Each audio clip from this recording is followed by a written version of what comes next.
let's go one step further. We're talking about Muhammad and Jesus. Jesus on this side, Muhammad over here. And Jesus is in the prophetic line. And this is the prophetic line that we're looking for. And it's a prophetic line that is instituted right there in Genesis, where we see very clearly when Abraham comes to God and he says, what about my son Ishmael? And God says, listen, I'll bless Ishmael. He says in verse 21 and 22, he will be the father of 12 nations. But my covenant is with Isaac. My covenant is with Isaac. So there you see the prophetic line started. So here's the first question. So who's in that prophetic line? Right away you see there's a problem here. Muhammad over here is in the line of Ishmael. He's not in the covenant line. He'll be blessed, and Ishmael will have 12 sons, but nowhere is there any covenant for him.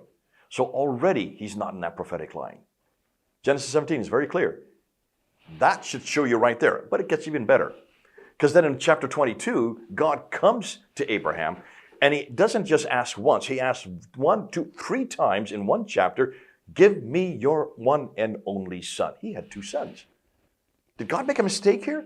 Did God forget about the other son? No, God knew exactly what he was saying. As far as God was concerned, Abraham only had 1 son, and that's the son he provided. Ishmael was provided by Sarah through Hagar.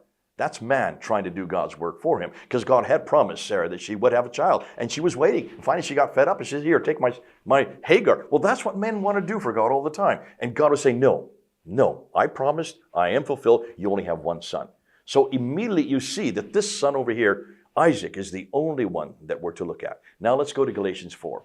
Galatians 4, you now have our good old friend Paul. What does Paul do? He said there are 2 women that represent 2 different groups. One is the free woman over here, who is the mother of the free woman, and then there's Hagar over here, a slave woman from Arabia. Isn't that interesting? Who represents the slave woman, who represents those who are persecuting this free woman. And then what did Paul say here? You are of the free woman. You have to have nothing to do with the slave woman's son. We're to have nothing to do with Ishmael. So Muhammad comes in that line. We're to have nothing to do with Muhammad. That's the first problem. Second, there are 4 things that every prophet must do. The first one, he must be in the prophetic line. We've eradicated that one. Secondly, his revelation must correspond with that which has come before. Look at the Qur'an.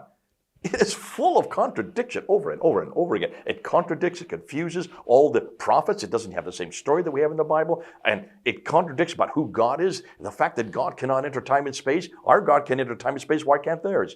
Obviously, it's not the same God even. It doesn't even know, it doesn't even know what happened with Jesus. And here's where it really comes down. Look at the Quran and look at the Bible on Jesus.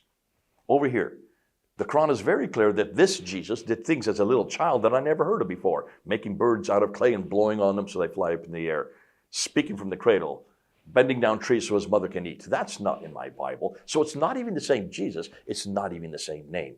So you can see, whoever this Muhammad was, if he did receive this Quran, he's got the wrong stories, and that's very clear. And then, most importantly, he absolutely contradicts the Bible, because the Jesus we do know, the historical Jesus, he got up on the cross, and he died on the cross, and rose again on the 3rd day. In one verse in the book that this prophet received, chapter 4, verse 157, it said, for they killed him not, nor did they slay him. They thought it was so, for truly he was not crucified. That shuts down the crucifixion. That shuts down my Jesus. And that means we're all damned. We're still damned for eternity, because God has not yet come to atone for our sins.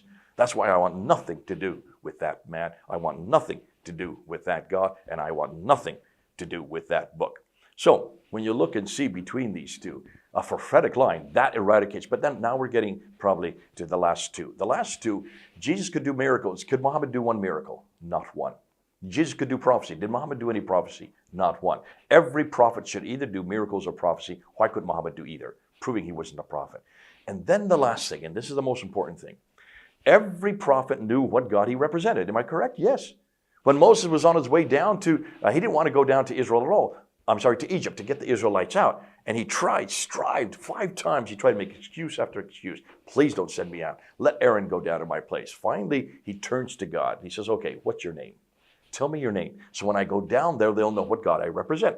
That's pretty important, that you represent the right God, because there are a multiplicity of gods at that time. And God gave him his name. Just 4 letters, Yahweh. And then what does he say next? This shall be my name from generation to generation, this shall be my name forever, which means it's still his name today. There are three names for God in the Old Testament. You have Adonai, which is the descriptive name. That's about 330 times. And then you have Elohim, which is about 2,000 times. And Elohim is interesting because that is the generic name.